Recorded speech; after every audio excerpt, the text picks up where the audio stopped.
What's up, everybody? Welcome to Claiming Christianity. My name is Steve. I'm going to give you 2 quick tips to improve your prayer life. I think our prayer life is always something we're working on. Hopefully, it's something we're working on and getting better at. And there's going to be times, like in a couple of the last few videos that I made, there's going to be times when it's a struggle. There's going to be times when we feel like we're in a rut or when we feel like our prayers aren't being answered. Here are 2 quick tips to improve your prayer life, with a bonus at the end. And you're not going to like the bonus, but make sure you stick around to it. Number 1, spend more time. If you're struggling and you can't think of what to say, or you feel like you're in a kind of a spiritual dry spell and you're struggling in your prayer life, tip number 1, spend more time praising God for who He is and thanking Him for the blessings that He has given you than you spend on yourself. Try that. Now, here's what I'm not saying. Okay. What I'm not saying is if you do these 2 quick tips, your bank account's going to be all filled up and all of a sudden all the physical pain in your life is going to go away and the person that you love that has cancer is going to lose. That's not the truth. That's not how prayer works. We don't just give God a list of things that He needs to do and then He magically kind of does them all. That's not how it works. Okay.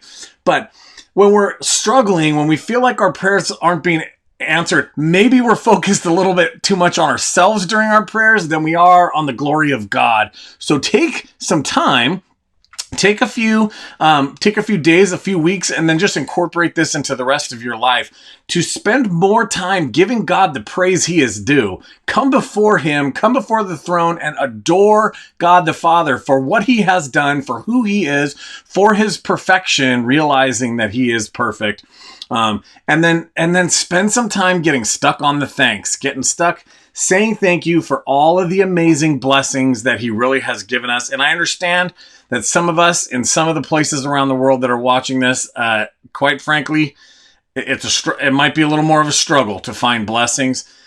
But you know what? They're all around us. The fact that we woke up and we breathe air and we're alive, that's a blessing. That maybe we have friends and family around, that's a blessing. Hopefully we have a roof over our heads, that's a blessing. If we don't, go find a shelter and be thankful for that. There's plenty to be thankful for, especially if you live in a country or in a place where you have YouTube, because it means you have electricity and you have phones and you have internet, and there's so many things to be thankful for. Spend some time, tip number 1, on giving thanks to God for who He is and for what He has done on the things that He has blessed you with. Tip number 2, you're not going to like it. The last 2 here, tip number 2 in the bonus, be ready to do the work, saints. Once again, prayer is not like a magical 8-ball thing that we ask it a question, we shake it, and then magic things happen. That's not how prayer works. And oftentimes I find when people are kind of frustrated with how their life is going, they're frustrated with their prayer life, and they're praying for this and they're praying for that, and it doesn't seem to be coming true. Sometimes the case is you haven't gotten up off the couch to go to work. If you're hungry, you need to go to work and eat. You don't sit on your couch and pray for food and wait for Uber to drop off some free food. That's not going to work, friends. So when you pray, be ready to walk alongside your own prayers and do the work. Are you praying for a job? Great. Spend a lot of time praying for that job and that career move. And while you're doing that, go to work somewhere else.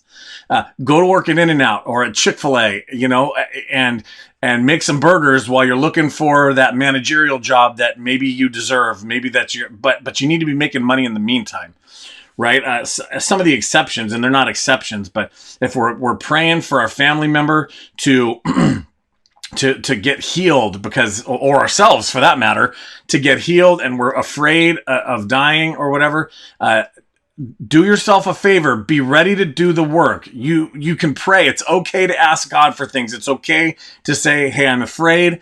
I'm praying, Lord, that you take this away from me, that you take this cup away from me," because Christ prayed that way, right? But don't just sit on the couch and wait for Him to take it away for you. Be active. Be working through these fearful moments. Be spending time studying and learning to see God's perfect will. And that brings me kind of to the bonus tip here today is be ready to accept the answer.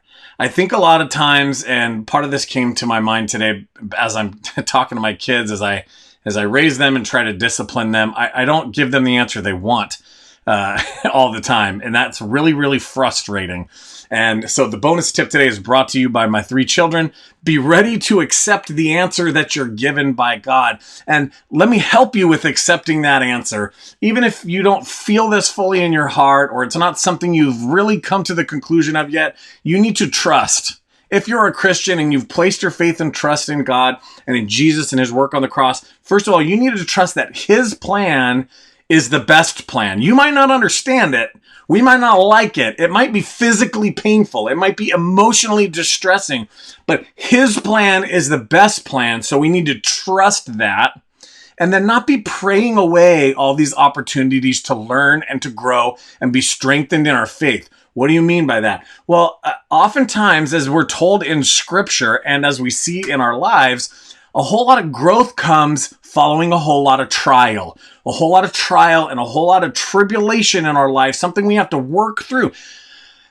Then the growth comes through that. The growth comes after that. So if we're just praying those things away, please just make my life a whole lot easier. The growth's going to stop. Okay? And be ready to accept the answer. Be ready to accept that God's answer, God's ways might be different than what you want and what your ways are.